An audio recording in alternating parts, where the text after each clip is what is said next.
Olá, o programa Academia já está no ar. Hoje a gente fala sobre modelos de dois sistemas eleitorais, do Brasil e da Argentina. O que pode ser mantido ou aprimorado nas justiças eleitorais desses dois países.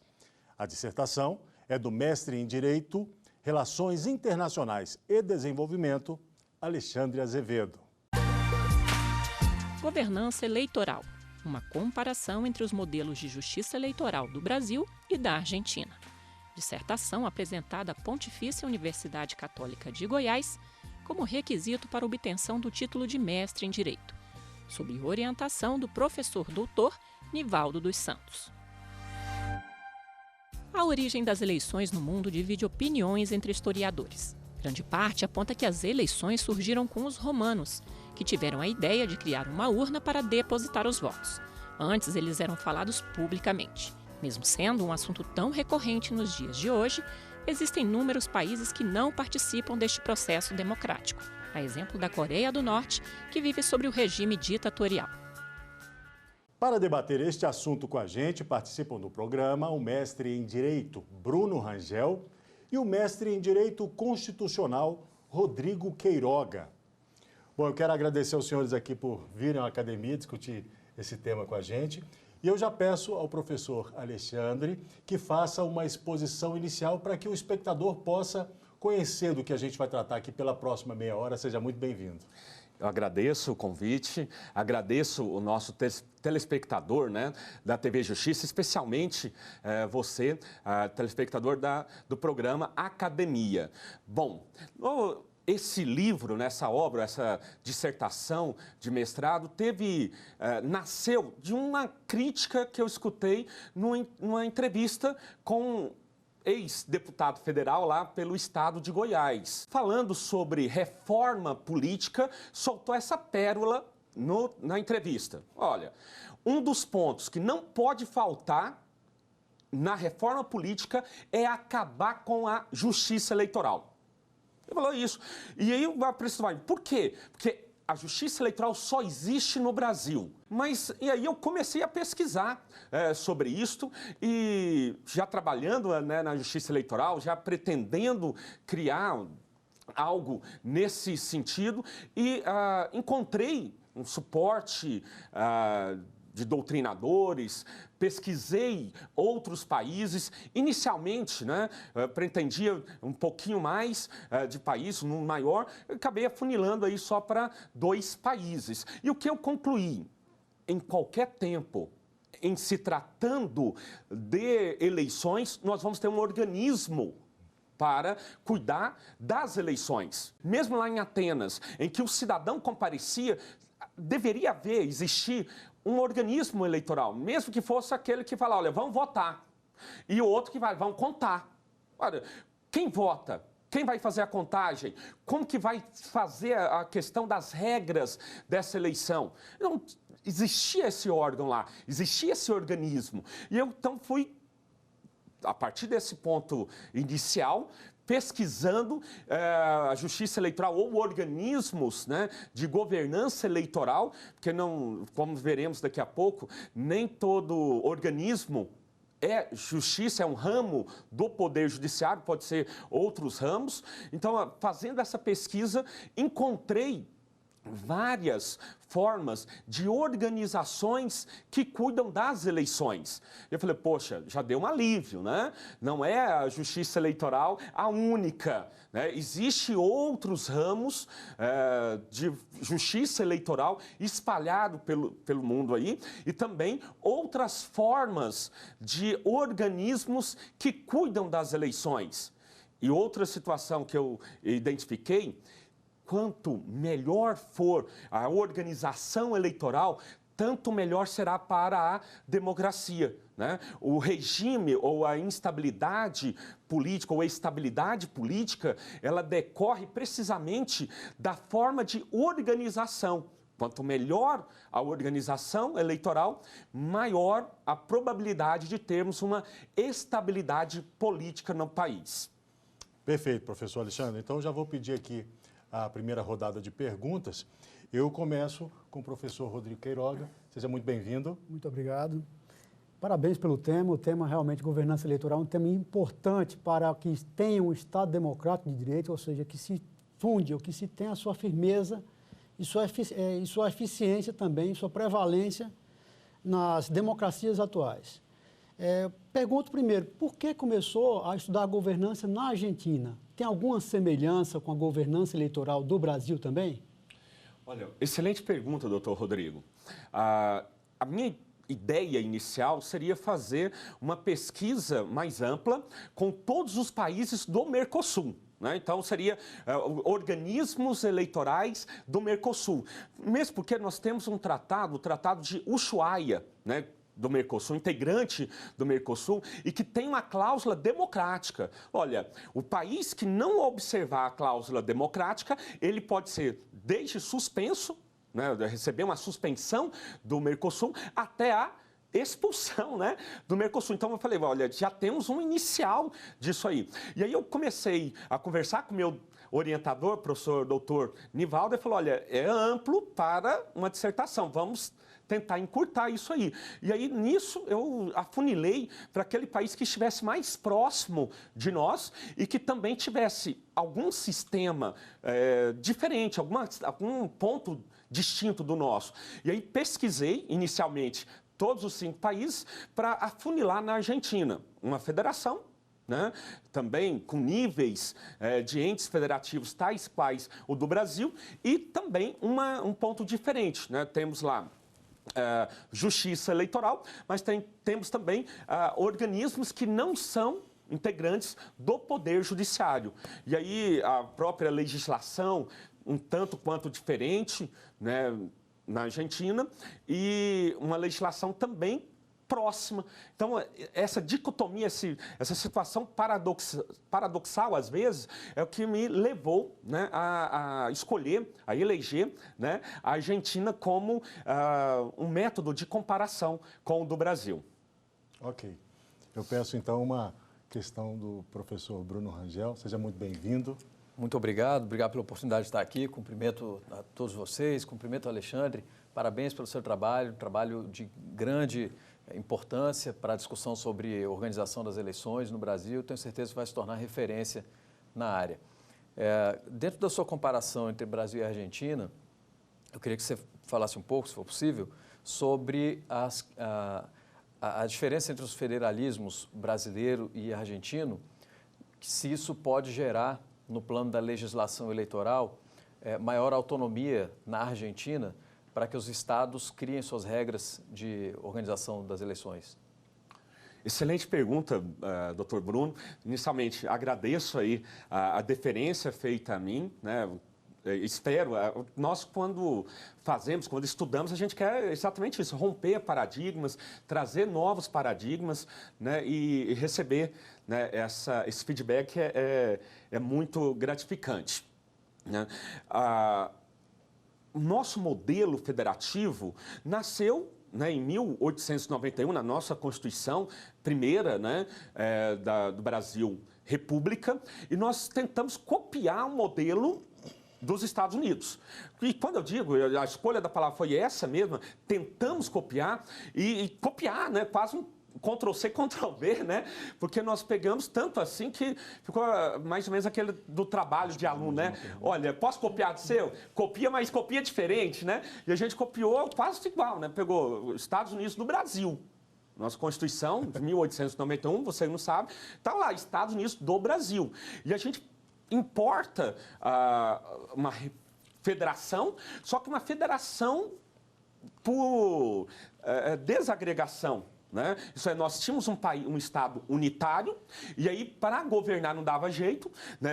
Era grande, então nós fizemos uma divisão.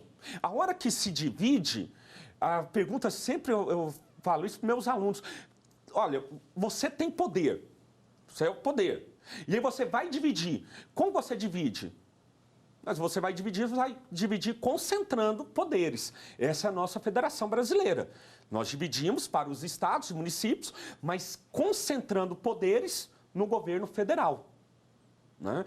Então, tanto o artigo 22 da nossa Constituição elenca lá uma série de competências da União, dos estados né, falam que sobrar dos municípios locais, então a gente vê que sobrou muito para a União e pouco para os estados e municípios. Dentro deles nós temos direito eleitoral. Então todo o direito eleitoral é tratado exclusivamente pela União Federal. No caso da Argentina, eles fizeram uma federação nos moldes dos Estados Unidos. Tanto que lá nós vamos ter uma legislação federal de forma mais geral, genérica. E os estados vão ter a sua legislação local. E a eleição lá, né, segue a regra de lei estadual, que lá é chamada de província, né? Mas é estadual, né? Então, a lei da província ali, estabelecendo essas regras de como se fazer as eleições. Eu, ao fazer esse estudo de direito comparado, fui para a Argentina. Passei uma semana lá conversando com os atores, né, dos órgãos de governança eleitoral. Conversei um pouco também com os partidos políticos, né, com os servidores, para entender como funciona. Eles falaram, olha, desse jeito mesmo, o Estado tem a sua norma e a União tem, a Federação, né, tem aqui a sua norma. De vez em quando ocorrem alguns conflitos e a gente tem que ver qual a norma que vai ser aplicada para aquela eleição. Aqui a gente resolve esse problema falando o seguinte, olha, quem legisla? A União. Os estados e municípios não legislam. E aí, para mim, isso vai trazer um certo problema para nós, quando nós pensamos na eleição presidencial, hoje, algo em torno de 45 dias, e eleição municipal, os mesmos 45 dias. Então, você pensa, né, uma eleição para presidente da República, que nós precisamos eleger alguém que vai levar o Brasil, que vai fazer uma governança, melhor dizendo, ampla, abrangendo todo o Estado brasileiro. Tem o mesmo tempo que uma eleição para vereador no município goiano, né, eu cito sempre, de Anhanguera, com 1.000 e poucos eleitores. O mesmo tempo, as mesmas regras. Eu acho que a gente poderia aprimorar isso aí, talvez até, se não seguindo todo o exemplo da Argentina, mas seguindo alguns pontos, algumas modificações para adequar melhor essa nossa eleição. Professor, daqui a pouco a gente continua com esse assunto. Eu peço licença aos nossos convidados aqui. Nós vamos agora fazer um rápido intervalo e daqui a pouco a gente volta. Fique conosco aqui no Academia. É já já.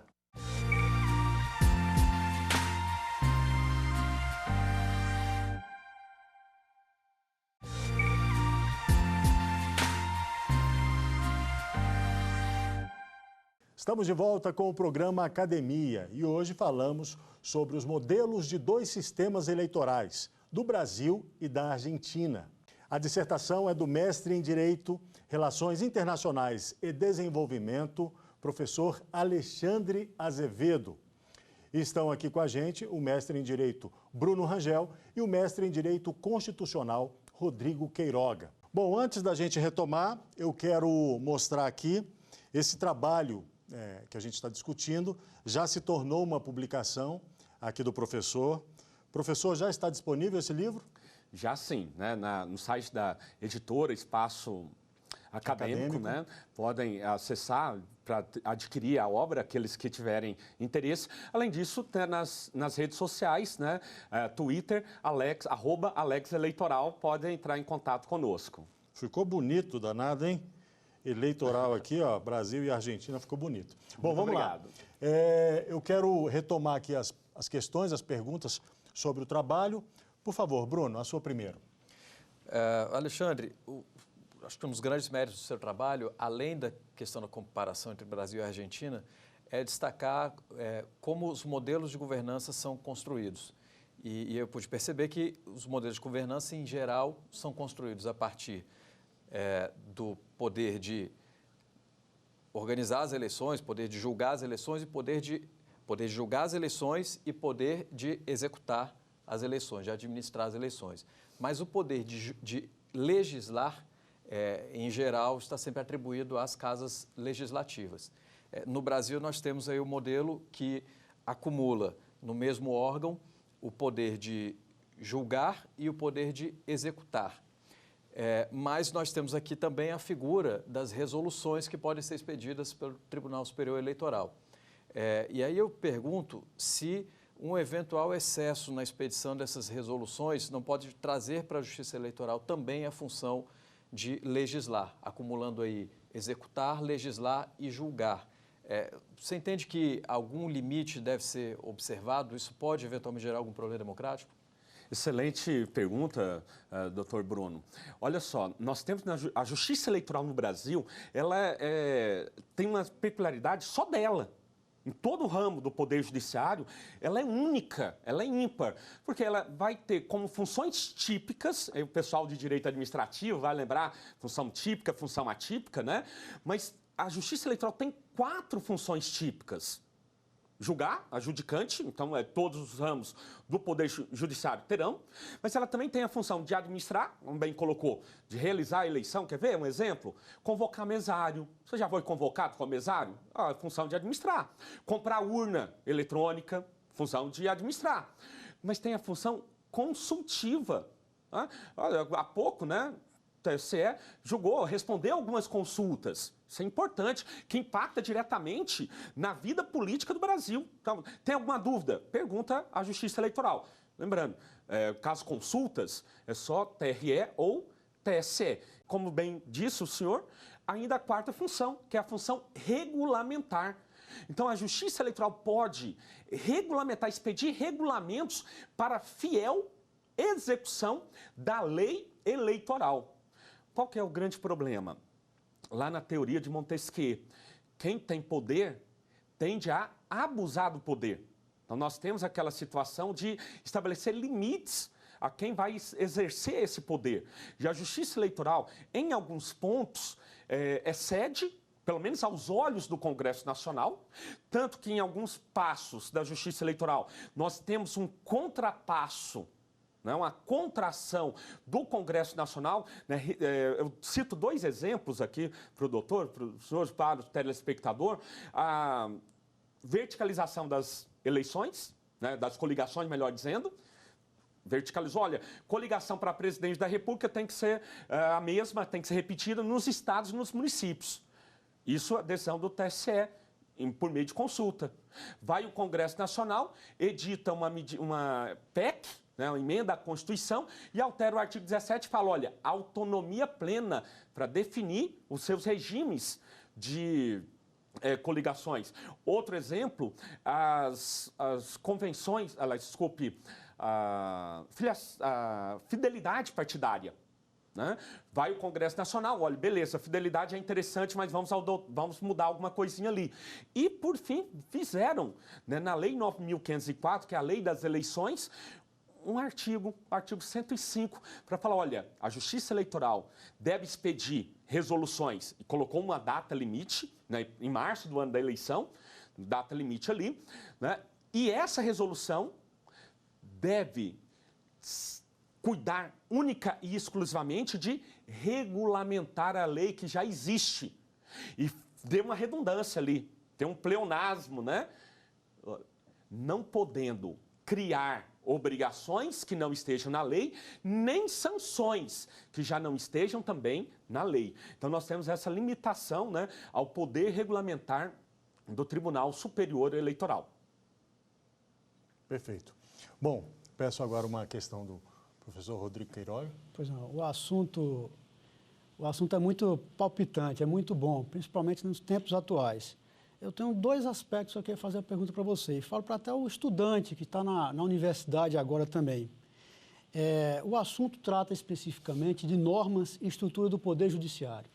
No seu estudo, com relação à intervenção do Estado, a intervenção do poder em prevalência ao voto popular, qual a diferença que você viu, qual a importância que você tem? Porque nós, como operadores de direito aqui no Brasil, lutamos para que se prevaleça a vontade popular, principalmente na esfera eleitoral. E outra pergunta que eu te faço a respeito do seu trabalho, com relação a rulers marketing, qual o melhor, do Brasil ou da Argentina? Mas fazendo essa análise, e eu começo a responder na segunda pergunta, se me permite, a segunda parte da pergunta, eu considero que as duas têm pontos de vantagens, né, de virtudes, e ao mesmo tempo tem também pontos de desvirtudes, né?